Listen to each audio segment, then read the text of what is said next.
이 나라에서는 질병이나 부상, 장애로 어려움을 겪는 사람들을 위해 의사가 국가의 친밀한 생활을 지원하는 기구를 제공해달라고 요청할 수 있습니다.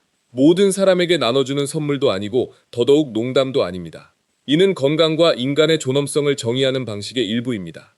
이곳은 또한 여성들이 세계에서 가장 진보적인 수준의 권리와 혜택을 누리는 나라 중 하나입니다. 하지만 일부 닫힌 문 뒤에서는 가정폭력과 통제가 아직 완전히 사라지지 않았습니다. 석유를 통해 조성된 거대한 국부 펀드를 보유하고 있지만 여전히 친구의 집에서 잠을 자거나 임시 거처를 전전하는 사람들이 있습니다. 감옥에서 출소한 뒤에도 어디로 가야 할지 알지 못하는 사람들도 존재합니다. 이곳의 교도소에는 개인실과 교실, 운동시설이 마련되어 있습니다. 당신의 소득은 다른 사람이 검색해 볼 수도 있습니다. 거리에는 전기 자동차가 가득하지만 국가는 여전히 석유와 천연가스를 수출해 수십억 달러를 벌어들입니다. 그리고 북쪽으로 갈수록 사람들은 여름에는 좀처럼 어두워지지 않는 하늘 아래에서 살아야 하며 겨울에는 몇 주 동안 햇빛을 보지 못한 채 지내야 합니다. 바로 노르웨이입니다. 노르웨이는 단순히 피오르와 오로라, 풍요로움의 나라만이 아닙니다. 자유와 평등, 돈, 그리고 국가의 책임이 어디까지 이어져야 하는지를 둘러싼 수많은 모순을 품고 있는 사회이기도 합니다. 이제 완벽해 보이는 이미지 너머로 들어가 노르웨이 뒤편에 숨겨진 진짜 삶을 함께 살펴보겠습니다. 일부 평등한 나라의 여성들. 사회에서는 자유롭지만 닫힌 문 뒤에서는 두렵다. 노르웨이는 법률과 육아휴직 제도, 직업 기회를 통해 여성의 평등한 권리를 보호할 수 있습니다. 하지만 사회적으로 좋은 위치에 있는 여성이라도 집으로 돌아가면 이웃들은 전혀 알지 못하는 폭력과 협박, 통제 속에서 살아갈 수 있습니다. 오슬로의 거리에서 여성은 국회의원이나 기업 경영자, 경찰관, 엔지니어로 일할 수 있습니다. 일부 여성은 배우자를 떠나기 전에 옷과 서류, 현금을 담은 가방을 몰래 준비해야 합니다. 어린 자녀와 함께 보호시설을 찾는 사람도 있습니다. 이미 관계를 끝냈지만 여전히 감시당하거나 협박받을까 두려워하고 전 배우자가 갑자기 집 앞에 나타날지 모른다는 공포 속에서 살아가는 사람도 있습니다. 일부 가정과 공동체에서는 소녀들이 연애와 옷차림, 친구관계, 결혼에 대해 엄격한 통제를 받을 수도 있습니다. 이것이 노르웨이 사회 전체를 대표하는 것은 아니지만 국가가 별도의 보호 프로그램을 마련해야 할 만큼 심각한 문제입니다. 노르웨이에는 보호시설과 접근 금지 명령, 위협을 받는 사람을 위한 경보장치가 마련되어 있습니다. 하지만 이러한 수단이 존재한다는 사실 자체가 한 가지 진실을 보여줍니다. 법은 평등으로 가는 길을 열 수 있지만 사적인 관계 속에 존재하는 권력과 두려움, 침묵까지 즉시 없앨 수는 없습니다. 그러나 노르웨이가 인간의 가장 사적인 영역에까지 개입하는 방식은 우리를 더욱 놀라운 정책으로 이끕니다. 2부 성인용품이 의료기기가 되는 순간 많은 나라에서 이러한 제품은 가게 안쪽에 닫힌 진열대 뒤에 숨겨져 있거나 공개적으로 언급해서는 안 되는 문제로 취급됩니다. 하지만 노르웨이에서는 특정한 경우 의사가 환자의 신체 기능을 지원하기 위한 의료기기로 이를 신청할 수 있습니다. 이 정책은 노르웨이 복지기관인 NAV의 제도에 포함되어 있으며 모든 사람이 이용할 수 있는 것은 아닙니다. 질병이나 부상, 장애로 인해 성기능이 저하된 사람들이 지원 대상으로 검토됩니다. 다시 말해 모든 국민이 요구할 수 있는 선물이 아니라 구체적인 의료적 필요에 따라 제공되는 지원입니다. 제공되는 기기 역시 시중에서 임의로 선택할 수 있는 제품이 아닙니다. NAB가 운영하는 현행 제품 목록과 계약 범위에 포함되어야 하며 기능과 안전성에 관한 일정한 조건도 충족해야 합니다. 이 문제는 개인의 사생활과 직접적으로 연결되어 있기 때문에 환자가 자신의 개인적인 사정을 여러 중간 담당자에게 반복해서 설명하지 않도록 의사가 전문적인 절차를 통해 주문을 처리할 수 있습니다. 그들에게 사람을 돌본다는 것은 단순히 생명을 구하고 다시 걷게 하거나 직장으로 복귀시키는 것만을 의미하지 않습니다. 자신의 몸에 대한 자율권과 친밀한 관계, 그리고 삶의 질을 유지할 수 있는 능력까지 포함합니다. 그리고 진짜 질문은 노르웨이가 왜 이런 지원을 제공하는가가 아닙니다. 건강한 사람에게는 당연한 것으로 여겨지는 필요가 장애를 가진 사람에게는 왜 쉽게 잊히는가 하는 것입니다. 이처럼 개인의 삶 깊숙한 부분까지 지원하는 복지제도를 유지하려면 노르웨이에는 아름다운 정책만으로는 부족합니다. 3부 거대한 석유기금. 나라 전체는 부유하지만 누구도 돈을 나눠받지 않는다. 수치만 보면 노르웨이 국민 한 사람 한 사람이 수조 달러에 달하는 거대한 자산의 일부를 소유하고 있는 것처럼 보입니다. 하지만 누구도 은행에 찾아가 내 몫을 달라고 요구할 수는 없습니다. 전환점은 1960년대 후반 북해 연안에서 석유와 천연가스가 발견되면서 시작되었습니다. 그전까지 어업과 해운업에 크게 의존하던 노르웨이는 갑자기 막대한 부의 원천을 마주하게 되었습니다. 그러나 정부는 그 돈을 한꺼번에 써버리는 대신 수입의 대부분을 정부 연기금 글로벌에 적립하고 전 세계에 장기적으로 투자하는 길을 선택했습니다. 2025년 말 기준으로 이 기금의 가치는 약 21조 2680억 노르웨이 크로네에 이르렀습니다. 더욱 주목할 점은 이 자산의 절반 이상이 단순히 석유와 천연가스 수입을 이전에 만들어진 것이 아니라 투자 수익에서 발생했다는 사실입니다. 하지만 이 기금은 국민 각자가 소유한 개인 저축 계좌가 아닙니다. 국민이 직접 돈을 인출할 수는 없습니다. 정부는 미래 세대의 자산을 고갈시키지 않기 위해 연간 약 3%의 기대 실질 수익률을 기준으로 제한된 일부만 국가 예산에 사용합니다. 그러나 전 세계 수천 개 기업의 주식을 보유한다는 것은 어려운 질문도 만들어냅니다. 노르웨이의 돈은 어떤 산업에 투자되고 있는가? 어느 국가에 흘러들어가고 있는가? 그리고 그 수익은 노르웨이가 추구한다고 말하는 윤리적 가치와 충돌하지 않는가? 노르웨이가 부유한 이유는 단순히 석유를 발견했기 때문만은 아닙니다. 석유로 번 돈을 당장 소비하지 않고 미룰 줄 알았기 때문입니다. 하지만 사회가 너무 오랫동안 이 거대한 자산에 의존하는 데 익숙해진다면 그 금고 자체가 새로운 형태의 의존이 될 수도 있습니다. 노르웨이는 아직 태어나지 않은 사람들을 위해서만 돈을 남겨두는 것이 아닙니다. 사회로부터 상대적으로 적은 이해를 받는 한 집단의 미래를 준비하는 데에도 자원을 사용합니다.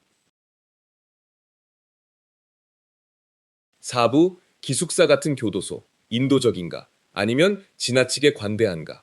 개인실과 주방, 교실, 운동시설, 그리고 녹지 공간까지 갖추고 있습니다. 화면으로 이 모습을 본 많은 사람은 이렇게 묻게 될 것입니다. 여기는 교도소인가? 아니면 휴양시설인가? 노르웨이의 일부 유명 교도소에서는 수감자가 직접 요리하고 직업교육을 받고 일하며 치료 프로그램에도 참여할 수 있습니다. 하지만 그렇다고 자유롭게 생활하는 것은 아닙니다. 여전히 이동의 자유를 빼앗긴 상태이며 감시를 받고 엄격한 규정을 따라야 합니다. 차이는 노르웨이가 형벌의 핵심을 자유의 박탈로 보며 인간으로서의 모든 존엄까지 빼앗는 것으로 여기지 않는다는 점입니다. 교정제도의 목표는 범죄자를 사회로부터 격리하는 데서 끝나지 않습니다. 언젠가 그들이 사회로 돌아올 날을 준비시키는 것 역시 중요한 목적입니다. 교육과 노동, 심리치료, 교도관과의 지속적인 관계는 행동을 변화시키는 도구로 여겨집니다. 대부분의 수감자는 결국 출소하게 되기 때문입니다. 그리고 그날이 왔을 때 사회는 어떤 사람을 다시 받아들이고 싶을까요? 정상적인 삶을 살아갈 능력을 가진 사람일까요? 아니면 분노로 가득 차 더 이상 잃을 것이 없는 사람일까요? 또한 노르웨이가 모든 수감자를 21년 뒤 반드시 석방해야 하는 것은 아닙니다. 예방적 구금 제도에 따라 법원은 해당 인물이 여전히 위험하다고 판단될 경우 일정 기간마다 구금을 계속 연장할 수 있습니다. 물론 노르웨이의 모든 교도소가 호텔처럼 보이는 것은 아니며 이러한 인도적 제도는 특히 피해자의 관점에서 여전히 논란을 일으킵니다. 그러나 노르웨이에게 장기적으로 사회를 보호한다는 것은 반드시 가장 가혹한 처벌에서 시작되는 것이 아닙니다. 때로는 범죄가 다시 일어날 가능성을 줄이는 것에서 시작됩니다. 하지만 노르웨이 사회의 신뢰는 교도소 안에서만 나타나는 것이 아닙니다. 많은 외국인이 거의 받아들이기 어렵다고 느끼는 또 다른 영역에서도 드러납니다. 5부, 이웃이 당신의 소득을 알 수 있는 나라. 세계 대부분의 지역에서는 다른 사람의 월급을 묻는 것이 무례한 행동으로 여겨집니다. 하지만 노르웨이에서는 그 금액이 공식 조회 시스템에 공개될 수 있습니다. 공개 세금 명단을 통해 로그인한 사용자는 개인이나 기업의 소득, 과세 대상 자산, 납부한 세금과 관련된 일부 정보를 검색할 수 있습니다. 그렇다고 다른 사람의 은행 계좌까지 들여다볼 수 있는 것은 아닙니다. 구매 내역이나 구체적인 잔액, 개인적인 지출 하나하나를 확인할 수는 없습니다. 특이한 점은 검색 대상이 된 사람이 누가 자신의 정보를 조회했는지 알 수 있다는 것입니다. 따라서 호기심에도 흔적이 남습니다. 당신은 이웃의 소득을 확인할 권리가 있지만 이웃 역시 당신이 자신의 정보를 검색했다는 사실을 알 수 있습니다. 사생활 침해처럼 보이는 이 제도 뒤에는 오래된 관념이 자리 잡고 있습니다. 돈에는 사회적 책임이 따른다는 생각입니다. 투명성을 통해 탈세를 줄이고 권력을 가진 사람들을 감시하며 재산을 숨기기 어렵게 만드는 효과를 기대하는 것입니다. 일부 연구에서는 세금 정보의 투명성이 남녀 간 소득 격차를 포함한 임금 차이를 노동자들이 인식하는 데 도움이 될 수 있다고 지적합니다. 하지만 부정적인 면도 분명합니다. 공개된 숫자는 비교와 질투, 지나친 호기심을 불러일으킬 수 있으며 소득이 적은 사람에게 수치심을 안겨줄 수도 있습니다. 그렇다면 재산을 숨기기 어려운 사회에서 살기 위해 당신은 어느 정도의 사생활을 포기할 수 있습니까? 6부. 거리는 전기자동차로 가득하지만 국가는 석유를 팔아 부유해졌다. 재생에너지로 운영되는 충전소 옆을 전기자동차 한 대가 조용히 지나갑니다. 하지만 이 깨끗한 풍경 뒤에는 전 세계에 석유와 천연가스를 판매해 벌어들인 수십억 달러가 존재합니다. 노르웨이 거리에서 전기자동차는 더 이상 소수만을 위한 사치의 상징이 아닙니다. 이제는 일상적인 풍경이 되었습니다. 신차 판매에서 전기자동차가 차지하는 비율은 한때 약 95%에 이르렀으며 노르웨이는 신차 시장에서 화석연료 자동차를 사실상 없애겠다는 목표에 매우 가까워졌습니다. 이러한 성공은 환경보호의식만으로 이루어진 것이 아닙니다. 정부는 오랜 기간 전기자동차에 부과되는 여러 세금을 면제하거나 인하했고 충전소 건설에도 대규모로 투자했습니다. 도로 통행료와 주차비, 도시교통 이용에서도 추가 혜택을 제공했습니다. 수력발전이 연평균 전력 생산량의 약 88%를 차지하기 때문에 이곳의 전기자동차 대부분은 비교적 깨끗한 에너지로 충전됩니다. 하지만 모순은 노르웨이 국경 밖에서 나타납니다. 국민은 깨끗한 전기로 자동차를 운전하지만 국가는 여전히 막대한 양의 석유와 천연가스를 수출해 다른 나라들이 태우도록 합니다. 배출가스는 오슬로의 거리에서는 사라질 수 있지만 대기 중에서까지 사라지는 것은 아닙니다. 이에 따라 시장이 성숙하면서 정부는 일부 정책을 점차 조정해야 했습니다. 노르웨이는 강력한 정책이 뒷받침되면 교통체계가 매우 빠르게 변화할 수 있다는 사실을 증명했습니다. 하지만 국가의 부가 여전히 화석연료와 밀접하게 연결되어 있다면 과연 그 나라를 친환경 모범국이라고 부를 수 있을까요? 그러나 깨끗한 전기와 현대적인 자동차도 모든 정책보다 오래된 자연의 법칙까지 바꿀 수는 없습니다. 7부. 지지 않는 태양, 그리고 끝나지 않는 어둠. 한밤중에 커튼을 닫았는데도 빛이 계속 방 안으로 들어오는 모습을 상상해 보십시오. 몇 달 뒤에는 한낮에 밖으로 나갔는데도 하늘이 이른 새벽처럼 어둡습니다. 노르웨이 북부에서 이것은 드문 현상이 아니라 반복되는 일상의 일부입니다. 여름이 되면 일부 지역에서는 수십일 동안 해가 지지 않습니다. 위치에 따라 백야가 약 76일간 이어지기도 하며 밤은 끝없이 계속되는 밝은 오후처럼 변합니다. 한밤중에 산책하거나 햇빛 아래에서 배를 타고 날짜가 바뀐 뒤에도 선명하게 빛나는 산을 바라볼 수 있습니다. 하지만 주민들에게 끊임없는 빛은 수면과 시간 감각을 흐트러뜨릴 수도 있습니다. 그래서 많은 가정에서 암막 커튼은 거의 필수품처럼 사용됩니다. 겨울에는 상황이 완전히 뒤바뀝니다. 일부 지역에서는 태양이 몇 주 동안 지평선 위로 떠오르지 않습니다. 주민들은 인공조명을 사용하고 규칙적인 생활 일정을 유지하며 몸이 어둠의 흐름에 완전히 휩쓸리지 않도록 의식적으로 밖에 나가 운동해야 합니다. 그렇다고 북부의 모든 주민이 우울해지는 것은 아닙니다. 많은 사람은 겨울을 스키를 타고 가족을 만나며 조금 더 느리게 살아가는 계절로 받아들이는 법을 배웠습니다. 이곳에서 자연은 단순히 풍경만 만들어내는 것이 아닙니다. 사람들의 수면과 감정, 그리고 공동체 전체의 생활 리듬에 직접 개입합니다. 북쪽 환경에 가장 오랫동안 적응해온 공동체는 관광객도 도시 주민도 아닙니다. 바로 사미족입니다. 8부. 사미족. 인권으로 유명한 국가의 어두운 역사. 화려한 전통 의상과 술록대, 그리고 요이크라는 노래는 노르웨이 북부를 소개하는 관광 광고에 자주 등장합니다. 하지만 그 아름다운 이미지 뒤에는 많은 가족이 언어와 이름, 그리고 자신의 정체성에 대한 자신감까지 잃게 만든 동화 정책의 역사가 존재합니다. 사미족은 노르웨이 북부를 비롯해 스웨덴, 핀란드, 러시아의 인접 지역에 거주하는 원주민입니다. 19세기 중반부터 노르웨이어 사용을 강요하고 다수 문화에 적응하며 전통적인 생활 방식에서 멀어지도록 압박한 것입니다. 그 결과는 역사책 속에만 남아있지 않습니다. 노르웨이 정부 역시 동화 과정이 사미 공동체 일부에 오랜 상처와 긴장을 남겼다는 사실을 인정하고 있습니다. 많은 사람은 자신의 모국어가 무시되고 사미족이라는 정체성을 숨겨야 하는 환경에서 성장했습니다. 2018년 노르웨이 의회는 사미족과 크벤족, 포리스트 핀족을 대상으로 시행된 정책을 조사하고 지금까지 남아있는 영향을 검토하기 위해 진실과 화해위원회를 설립했습니다. 그들은 예술가와 변호사, 정치인, 술록 목축민으로 살아가며 자신의 문화와 토지 이용권을 적극적으로 지키고 있습니다. 하지만 새로운 모순도 나타나고 있습니다.